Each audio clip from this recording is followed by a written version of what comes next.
off him.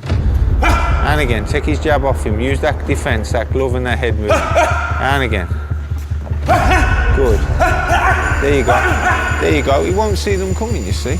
Joshua's technically a better boxer than Tyson Fury because if he fights Anthony Joshua, that would be the one that people want to see. That was probably still Phil Wembley, but as a boxing purist and as a lover of the sport, am I that bothered if Tyson Fury never stepped in the ring of Anthony Joshua? I'll be honest, no. AJ's been flattened. Word around the boxing world is getting louder, and Johnny Nelson just turned up the volume. After watching Anthony Joshua's training, he's certain Fury could be in danger. This AJ looks nothing like the one people doubted before. Nelson saw sharp focus, raw fire, and destructive power in every punch. If Fury isn't fully prepared for battle, he might walk right into the toughest nightmare of his career.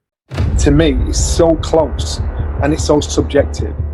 And that's what I said. I think in regards to saying all I'm technically better, I don't think Spencer meant that Anthony Joshua is technically a better boxer than Tyson Fury. Whispers are spreading fast, and Johnny Nelson isn't holding back. He says Fury's shine is fading, no longer the untouchable king, but a man slipping away from a fight that could reveal too much.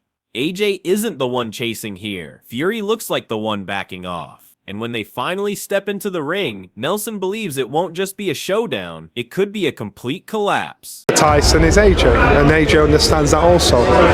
There's talk of that fight happening now this year, and again it's talk. You've got two fighters that don't need to fight, two fighters that really believe they were the best fighters in the world, that have to come to terms with it mentally. Two fighters that you know, we probably want the fight more than they. Tyson Fury might be talking tough, but the words don't sound solid, they sound shaky. It's less a warning and more a cover-up. The confidence feels fake, like he's trying too hard to act in control. Deep down, Fury knows this new Joshua isn't here to mess around. He's here to hurt, to punish. And no amount of mind games or trash talk is going to protect Fury when that bell rings. Still dismissive of him. Styles make fights, and my style for him is kryptonite. You know, I've always said AJ's built to measure for me, and just because he knocked out that guy with a right hand, it's not the same. Boxing's different, you know. Styles make fights. We've seen he couldn't land any of those right hands on Usyk. A way smaller man, a lighter man. Boxing is a very difficult game. It's changing all the time.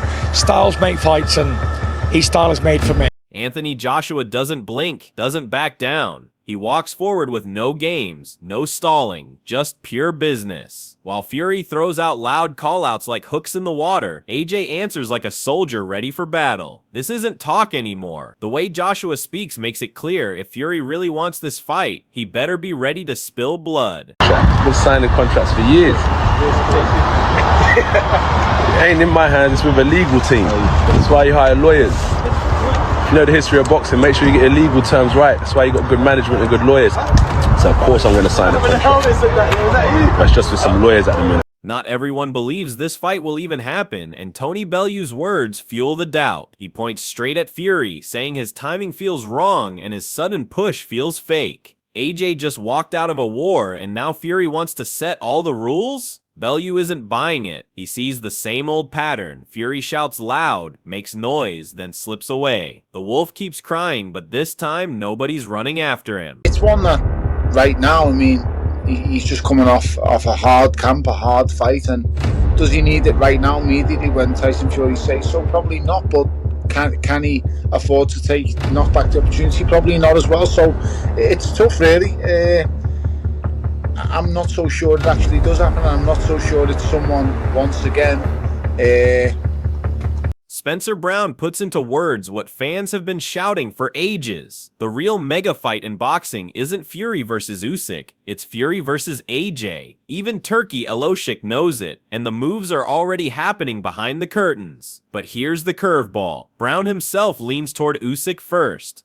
That says everything. Usyk might be the choice for boxing purists, but Fury against Joshua is the battle the whole world is waiting for. Legacy against redemption, chaos against control. And if AJ gets the green light first, it won't just be about schedules, it'll be a statement. Fury's been hiding behind uncertainty for too long. If this fight gets locked in, excuses vanish, reputations flip, and history gets written in real time. Spencer's take makes one thing clear. The clock on Fury's games is ticking fast. Rounds. 10, 11, 12. It was scrappy, it was messy, and it was just kind of like winning the argument. But when you watch it and score it, gloves are hitting you. It was just busy, wasn't it? It was busy. But did you feel it was slipping away from you at the end? Or did you feel you was doing enough? No, I felt like I'd done it. I felt like I was up before the bell had gone. 30 seconds. I needed 30 seconds rest. I was up off my stool. Eddie Hearn doesn't bother trying to figure Tyson Fury out anymore, and that alone says plenty. One day Fury claims he's done, the next he's calling for war. Maybe it's boredom, maybe it's bluffing, but whatever it is, Hearn makes the message clear. AJ's team isn't chasing shadows. They'll strike when the moment is right, and if Fury wants a seat at the table, he better bring clarity instead of chaos. This isn't 2020. Fans are tired, promoters are tired, and even fighters are tired of Fury's circus. Hearn's tone cuts sharp. Joshua's camp is steady, focused, and moving forward. Fury, still tangled in games. And if he doesn't cut it out soon, the sport will keep marching without him. You can't ever guess what Tyson Fury's thinking or what his plan is, and it's really, you just got no, like, you can't choose confidently what he's going to do. Maybe he's had enough, maybe he's got the hump, maybe it's a game. You just got to worry about yourself, and for us, AJ's probably a couple of weeks away from going back into camp, and then in a couple of weeks maybe we'll reach out to Frank and Spencer and say, look, we're going to make our next move. Do you want to speak to Tyson and see, make sure it's 100%? Tyson Fury's answer to the AJ talk says it all. Show me the money. But that doesn't sound like a champion. It sounds like someone hiding behind excuses. While Joshua's camp is mapping out training and making real plans, Fury's busy playing the reality TV star role, acting like this is a game of catchphrases instead of heavyweight boxing. Fans aren't buying it anymore. They don't want slogans, they want fists flying. If Fury's serious, he needs to drop the gimmicks and step into real negotiations like the Gypsy King he claims to be. Because right now, he doesn't sound hungry, he sounds distracted. And if he keeps chasing attention instead of legacy, he won't just risk losing the fight, he'll lose the respect that made him who he is. Say one thing to that to him, show me the money!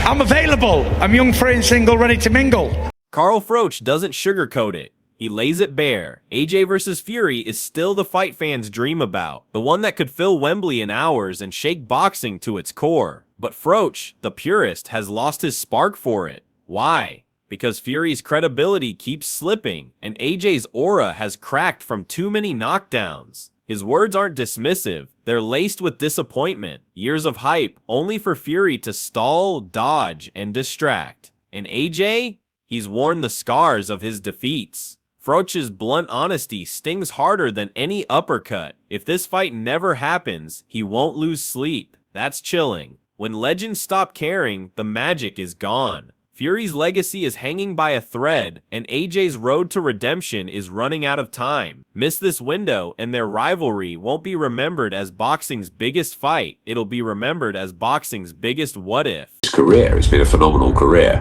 He's not just going to slip away into the sunset, I don't think. So I think if that fight, which I think is very much still there to be made this year, has got to be the favourite. Gareth A. Davies strips it down, and what he reveals is pure chaos. Fury hasn't stepped into the ring in months. Rumors of retirement keep circling, and yet whispers suggest the next big fight isn't Usyk, it's AJ. That twist alone is shocking. No tune-up, no warm-up, straight into a war with Joshua. But that's the gamble. Fury looks distracted, drifting between half-hearted training and cryptic retirement posts, even daring to call AJ a tune-up. That's not confidence, that's delusion. Joshua isn't a warm-up, he's a storm. Step in unprepared and Fury won't just lose, he'll be exposed. Davies' take isn't hype, it's caution. He knows Fury better than most. A man of extremes, brilliant one moment, unpredictable the next. And right now, the sport is moving forward while Fury risks being left behind. If he truly wants to prove he's the king, he'll need to shake off the haze and face AJ with everything he's got. Because Joshua isn't waiting, and in boxing, hesitation is fatal. If he fights Anthony Joshua, that would be the one that people want to see. That was probably still Phil Wembley,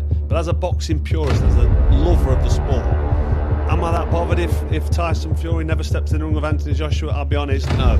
AJ's been flattened. Teddy Atlas cuts straight through the noise. Forget the money, forget the hype, he's looking at the heart of the sport. And to him, Fury versus AJ has lost its shine. The spark's gone, the magic dulled. His words don't drip with bitterness, they drip with truth. This fight has been teased to death, delayed to dust, and now, even if it finally lands, it won't feel the same. That's the price of endless talk and zero action. Atlas still honors the fans. Loyal, passionate, the very heartbeat of British boxing. But even their fire can't reignite what's faded. Fury's circus antics, AJ's crushing setbacks, and years of stalled negotiations have bled the excitement dry. In Atlas's eyes, this fight should have happened when both were at their peak, when pride was louder than paychecks. Now it feels like business, not legacy. And that's the real tragedy, because when boxing forgets its soul, even giants risk becoming shadows. The tune-up, it'll be Anthony Joshua before Alexander Usyk. That is my understanding. When you say tune-up, you're not referring to Anthony Joshua as a tune-up, or no, that's not a tune-up. No, that's what I mean. But just the way you worded that. Then. Well, we're already into. He hasn't fought for 6.5, 7 months. Oh, he's retired, mate. He's retired. Yeah, he's retired. My understanding is behind the scenes they're working very closely on getting him back. Maybe.